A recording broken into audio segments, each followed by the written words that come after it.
الشكر والتقدير إلى مجمع إعلام قنا، وعلى رأسه الشاب الواعي في مجال الإعلام والصحافة الأخ والصديق الدكتور يوسف، على التعاون المثمر اللي دائما احنا في المعهد هنا في تعاون مثمر وتعاون مستمر من قبل العميد مع مجمع إعلام قنا، فله مني كل الشكر والتقدير على التعاون الجيد مع المعهد العالي للخدمة الاجتماعية بقنا.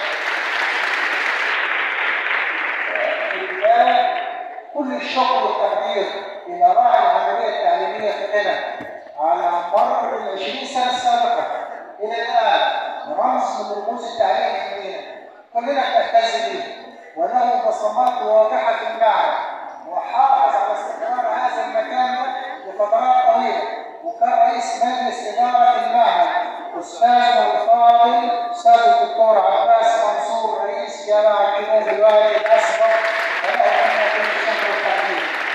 كل الشكر والتقدير إلى أحد أبطال القوات المسلحة ورمز من رموز القوات المسلحة عندنا في قنا هنا، اللواء نظام الشريف، فله منا كل الشكر والتقدير.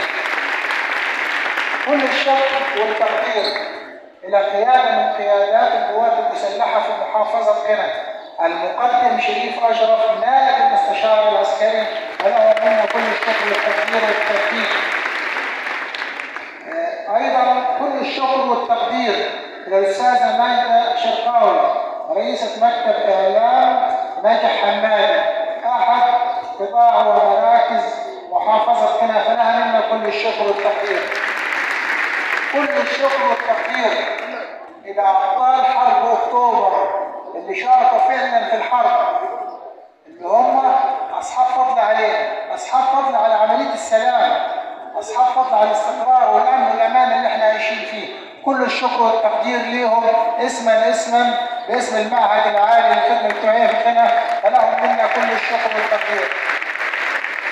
كل الشكر والتقدير إلى زملائي أعضاء هيئة التدريس وباسم رعاية الشباب، فلهم مني كل الشكر والتقدير على هذا التنظيم الرائع والجيد.